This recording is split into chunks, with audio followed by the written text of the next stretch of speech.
président honoraire. Président honoraire. Non, mais je le signale parce que j'étais président au moment des attentats de 2001. Absolument. Hein, et que donc j'ai été aussi, pendant ma présidence, praticien de la laïcité, dans la mesure où tout ce qu'a dit Hubert Boss sur le fait qu'effectivement le PHE est un grand établissement d'enseignement supérieur avec des gens venus de tous les pays.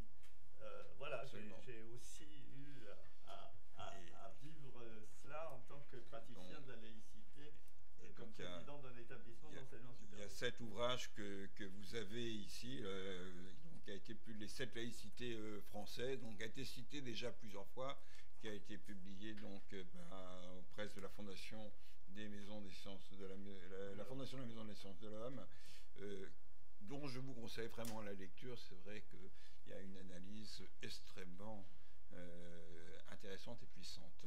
Je vous laisse la parole. Merci bien. Donc je remercie effectivement la CPU de m'avoir invité à cette importante rencontre. Dans la table ronde, il a déjà été question de la dialectique entre la laïcité et les laïcités. Et effectivement, cette approche est devenue importante dans les sciences humaines et sociales depuis 10-15 ans.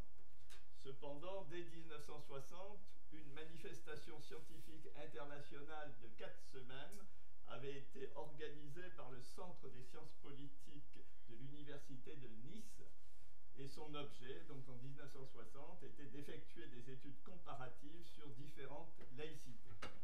Et cette initiative était restée assez isolée. À leur époque, les pères fondateurs de la laïcité française avaient, eux, insisté sur la pluralité des laïcités. Ferdinand Buisson soulignait l'existence de différentes laïcités scolaires. Le rapport d'Aristide Briand au nom de la commission parlementaire relative à la séparation des églises et de l'État comportait un chapitre sur les laïcités déjà existantes dans plusieurs pays. Or, ce passage a été supprimé lors de la réimpression du rapport par l'Assemblée nationale en 2005. On peut analyser et cette insistance des pères fondateurs sur la pluralité des laïcités et cette suppression en 2005 comme une stratégie d'acteurs. Lors de l'établissement de la laïcité française, on souligne l'aspect laïque de certains pays afin de montrer que ce que l'on propose pour la France n'a rien d'exceptionnel. Selon Briand, avec la loi de séparation, la France ne fait que rejoindre le peloton des États déjà laïques. Mais maintenant, quand on veut faire de la laïcité une exception française, on supprime ce qui ne va pas dans ce sens. Cela peut conduire à d'étranges propos. Ainsi, un organisme officiel écrivait en 2007 que le Mexique avait imité la loi de 1905 pour effectuer sa propre séparation. Petit détail, ça a été dit, cette dernière date de 1859. Pour la recherche, en tout cas, la cause est aujourd'hui entendue. Une déclaration internationale signée par 250 universitaires et chercheurs de 30 pays insiste sur la diversité des représentations de la laïcité. Celle-ci est, selon les signataires, l'apanage d'aucune culture, d'aucune nation, d'aucun continent, et peut exister dans des conjonctures où le terme n'a pas été traditionnellement utilisé. Peut-on appliquer ce mouvement dialectique laïcité au singulier, laïcité au pluriel à la situation française? Quand on lit des historiens de la loi de 1905, aussi bien des études érudites de contemporains comme Antonin de Bidour que des travaux qui font aujourd'hui autorité comme ceux de Maurice Larkin ou de Jean-Marie Mayer, il est manifeste que des conceptions laïques divergentes ont existé. Cependant, les historiens n'aiment guère conceptualiser ce qu'ils analysent, et étant également sociologue, j'ai construit à partir de la méthode des idéotypes initiée par Max Weber une sorte de cartographie des représentations de la laïcité qui se sont alors affrontées. J'ai étudié ensuite ces filiations de ces conceptions jusqu'à aujourd'hui, ainsi que des représentations nouvelles qui se sont ajoutées. J'ai effectué ce travail d'abord dans le cadre d'un cours donné à l'université de Tokyo avant d'en faire un ouvrage, et cette précision n'est pas anecdotique puisque justement Rita Hermon-Belot a insisté sur le fait que la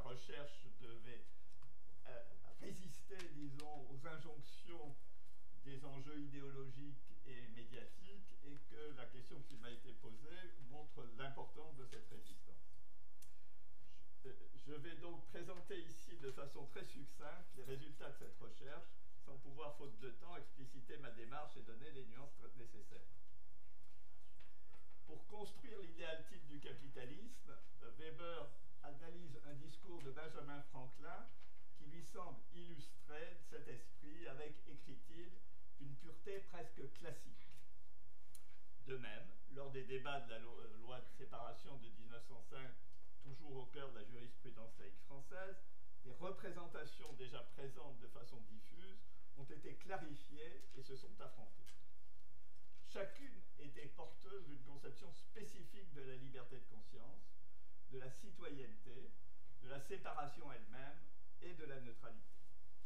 À partir de ces différents critères et des affrontements qui ont eu lieu, 4 représentations types sont repérables. Je retiendrai ici un seul de ces critères, celui de la liberté de conscience.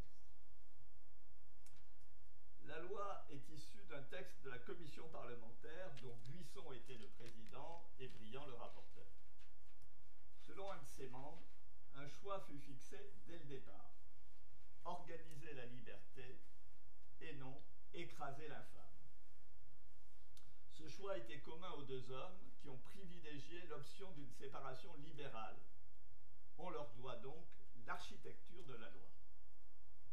Pourtant, à un moment décisif du débat parlementaire, ils se sont opposés. Un problème technique a révélé une divergence de fond.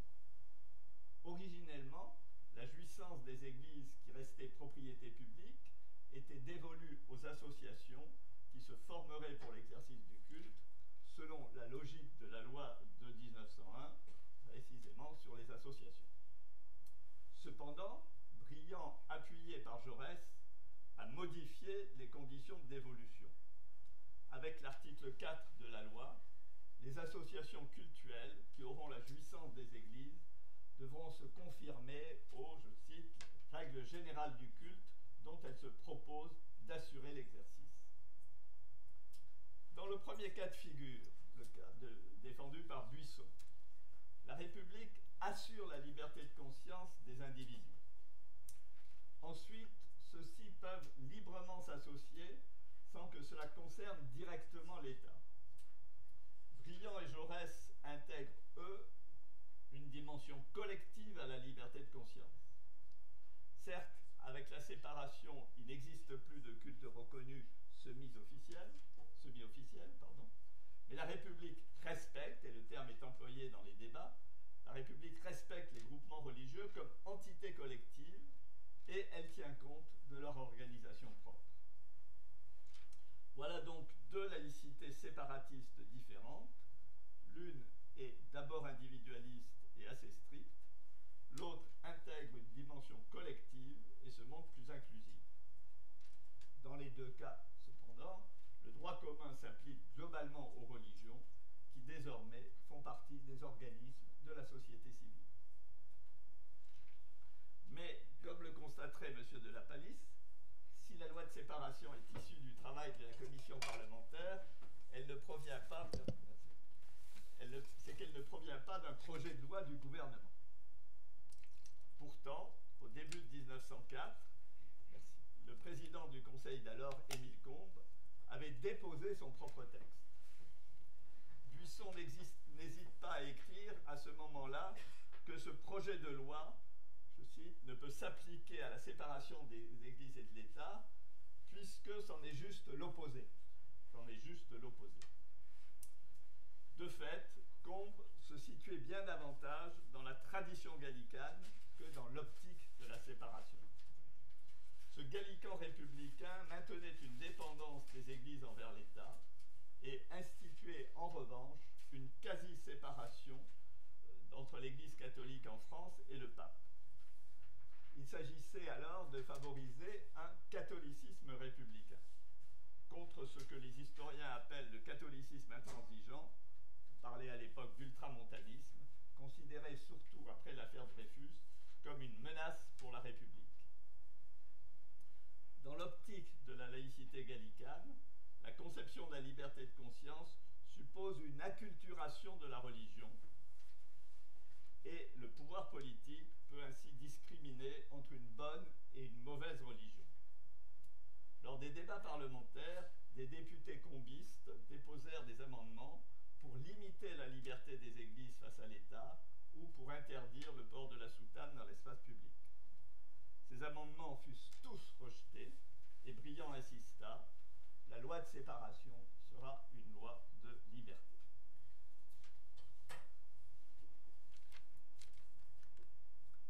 Le rapporteur l'affirma également face au contre-projet déposé par le député Maurice Allard. Celui-ci défendait une conception de la séparation qui, déclara-t-il, doit permettre de diminuer, je cite, la malfaisance de l'Église et des religions, obstacle permanent au progrès et à la civilisation. Selon Allard, la liberté de conscience n'inclut pas la liberté de religion, car la religion est, pour lui, par essence, l'oppression des consciences, un principe d'autorité contraire au libre examen. Son contre-projet est donc typique d'une laïcité anti-religieuse. Il obtint environ 12% de votes positifs et fut bien sûr largement rejeté. 4 représentations de la laïcité donc. Mutatis mutandis, ces conceptions concurrentes ont persisté en évoluant face au changement de contexte. Et 3 autres perceptions se sont ajoutées, identifiables, grâce aux débats et aux conflits de ces dernières décennies. On le sait, l'idéal type est une sorte de portrait robot pour pouvoir évaluer, comparer, mesurer des éléments de la réalité historique et sociale en soulignant leurs traits distinctifs. Il ne prétend donc pas coïncider avec la réalité empirique. Individus et groupes peuvent présenter des traits de différents idéotypes. Néanmoins, il faut quand même donner des exemples, si vous voulez, pour concrétiser et montrer certains aspects qui se rattachent de manière dominante à un idéal type, mais sans coller complètement avec l'idéal. Cette méthode présente certains avantages. Ainsi, distinguer cette laïcité permet de s'affranchir de stéréotypes médiatiques dualistes, opposant des laïcards, entre guillemets, à des partisans d'une laïcité molle, entre guillemets. Sur des questions comme l'interdiction ou non de signes religieux à l'université, on met en avant une telle opposition. Or, elle n'est pas pertinente, ne serait-ce que parce que la Fédération nationale de la libre pensée a pris position contre cette interdiction des signes religieux à l'université, l'estimant attentatoire aux franchises universitaires. On ne saurait pourtant qualifier de molle la vision de la laïcité des libres penseurs.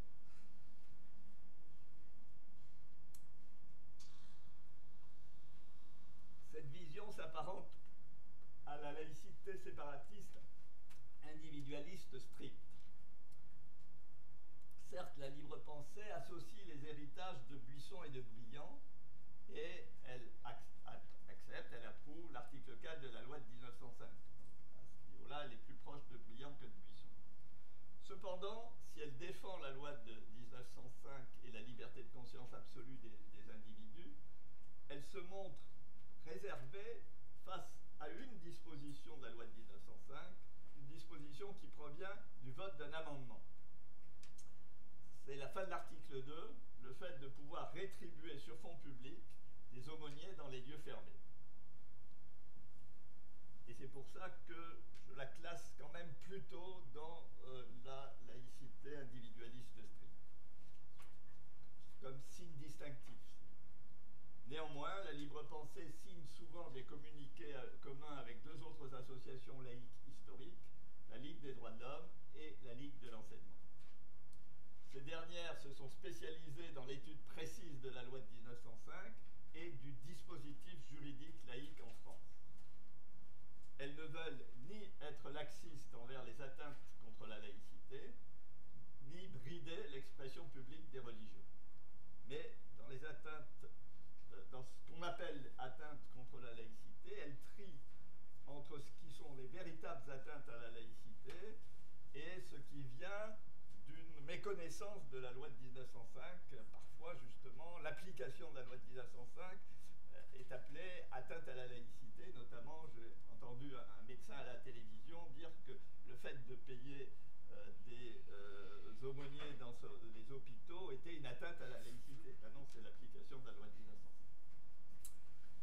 conception de la Ligue des droits de l'homme et de la Ligue de l'enseignement est plutôt inclusive. Donc voilà des exemples de laïcité séparatiste aujourd'hui.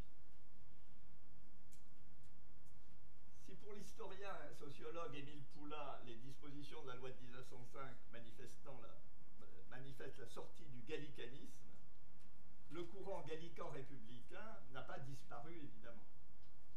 Parfois il se trouve explicitement assumé. Ainsi, Feu, le Haut Conseil à l'intégration, écrivait que la laïcité s'est déjà, je cite, fortement affirmée dans la tradition gallicane de l'Ancien Régime.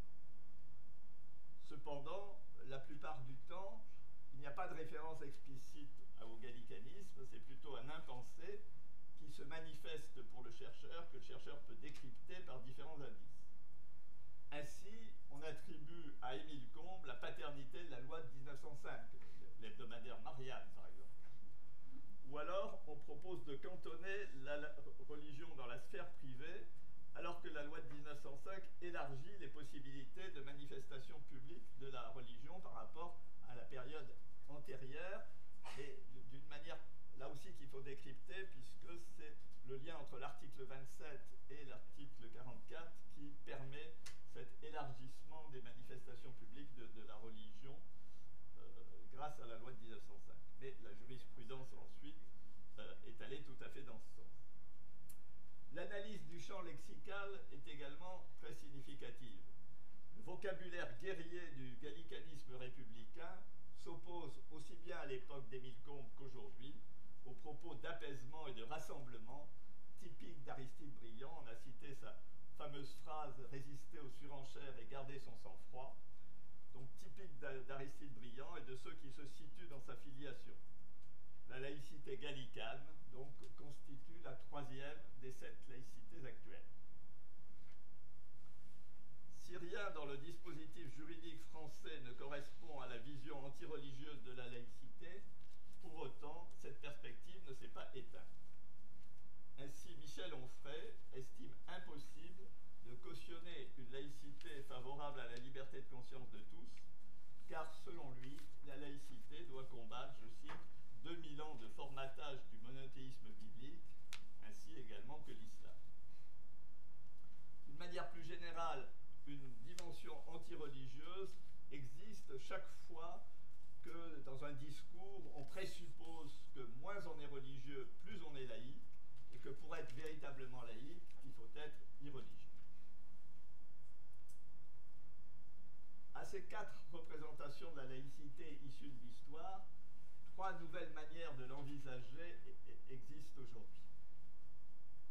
D'abord, en 1919, il a déjà été fait allusion, l'Alsace-Moselle est devenue française et un droit des cultes local, comportant le concordat et le régime des cultes reconnus, a été maintenu comme régime transitoire. En février 2013, une décision du Conseil constitutionnel a de fait confirmé ce statu quo. Cette laïcité concordataire est défendue par les églises car elle leur est très favorable.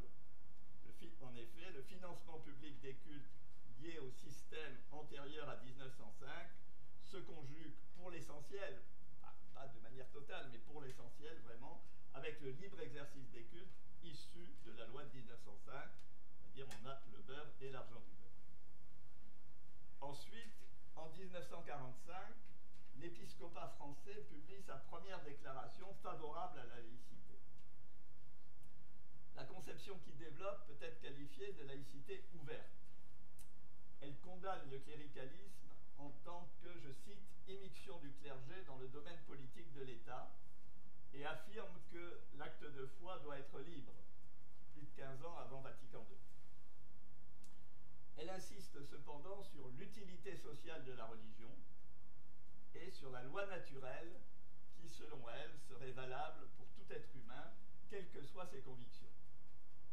Cette loi naturelle, évidemment, est un élément de dissensus entre les laïcités historiques et cette laïcité.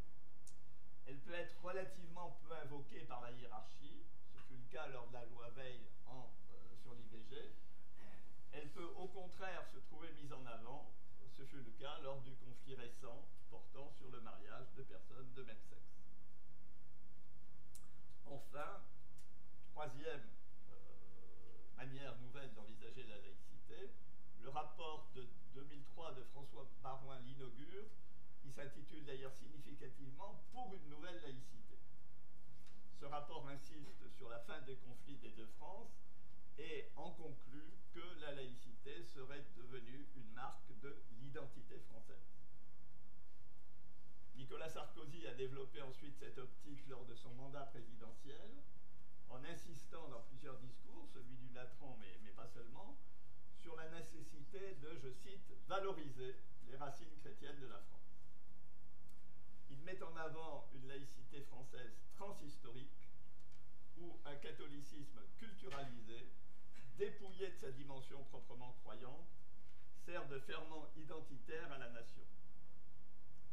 Cela face à une religion, l'islam, considérée comme extérieure à la culture française et dont les adeptes devaient faire preuve d'une, je cite, humble discrétion, du, je cite, respect de ceux qui étaient là avant eux. On peut qualifier cette représentation de laïcité identitaire. C'est une représentation qui s'est beaucoup développée ces dix dernières années et qui a surtout émergé à droite, mais ne regroupe pas toute la droite et a également des adeptes de gauche. Le changement de contexte entre la période de l'établissement de la laïcité en France et aujourd'hui est bien sûr très important.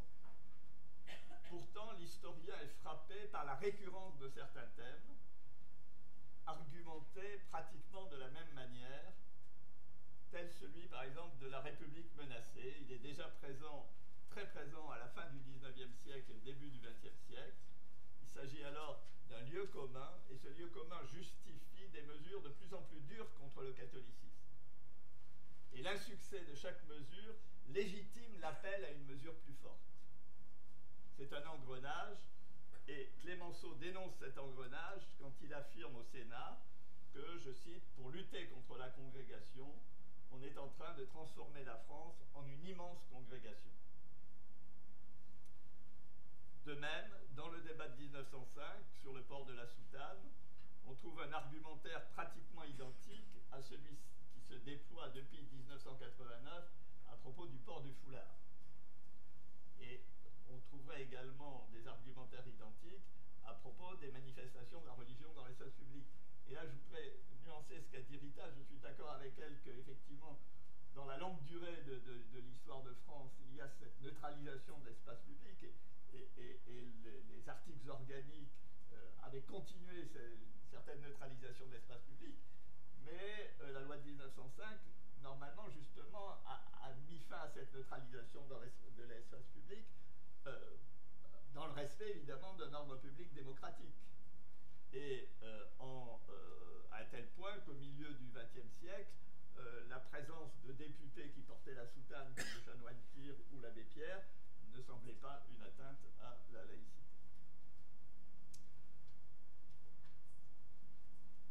Il reste cependant frappant un contraste entre 1905 et aujourd'hui. Lors du vote final de la loi de 1905, les partisans des 4 représentations typiques de la laïcité, après s'être affrontés, ont tous avalisé cette loi. Au bout du compte, le pari énoncé par Jean Jaurès en soutien de Briand d'une acclimatation ultérieure du catholicisme à une laïcité politiquement libérale, ce pari a été ratifié. Ce pari fut perdu dans le court terme. Le pape condamna quand même la loi. Et l'historien Maurice Larkin l'a montré, ce ne fut pas à cause de son contenu, mais ce fut par peur de son effet d'entraînement. Cependant, après cette condamnation, la poursuite d'une politique libérale a permis néanmoins un apaisement. Dès 1908, la séparation s'applique en dépit du refus de Rome. Et on peut dire que la laïcité, de défaite en défaite, la laïcité a gagné.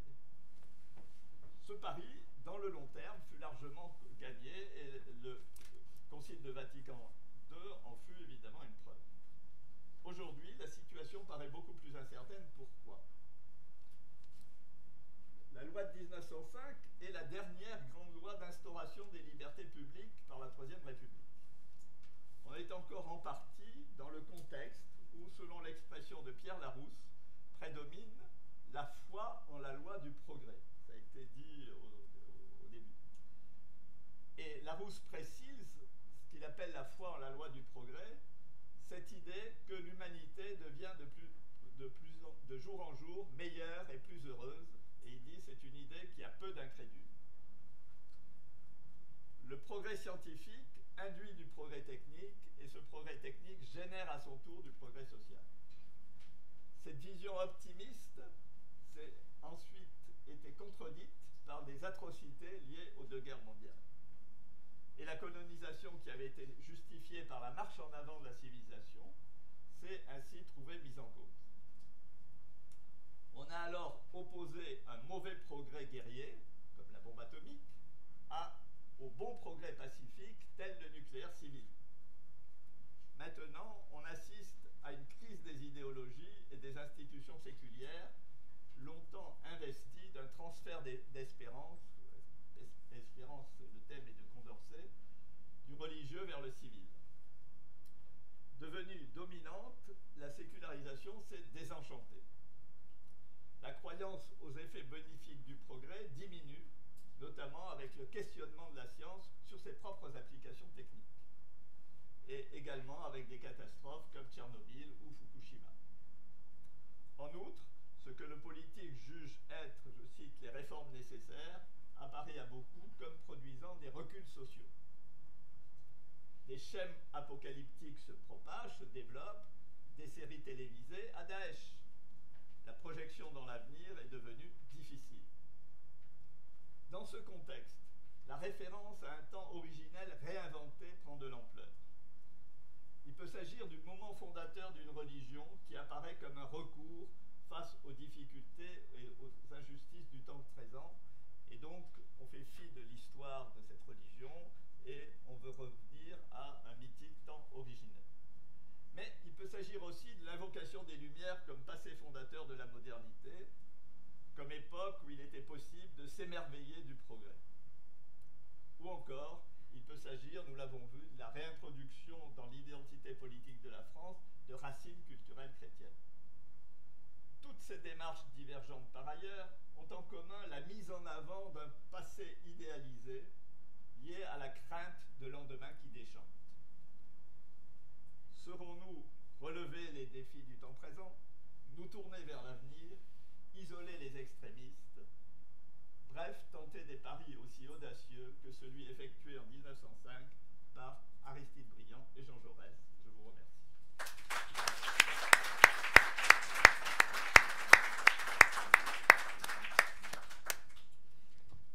Peut-être une ou deux questions de la salle avant de passer à la dernière table ronde. Je conseille à nouveau la lecture du livre Cette laïcité, en fait, qui reprend les différents points qui ont été exposés par Jean Bobéro, mais qui les développe et qui en donne aussi les fondements méthodologiques. Et c'est vrai que ça me paraît être une lecture indispensable à la suite de, si vous ne l'avez pas fait avant. Donc merci, et donc nous allons passer à la dernière table ronde. Je vais appeler à Hélène Polia, donc qui est présidente.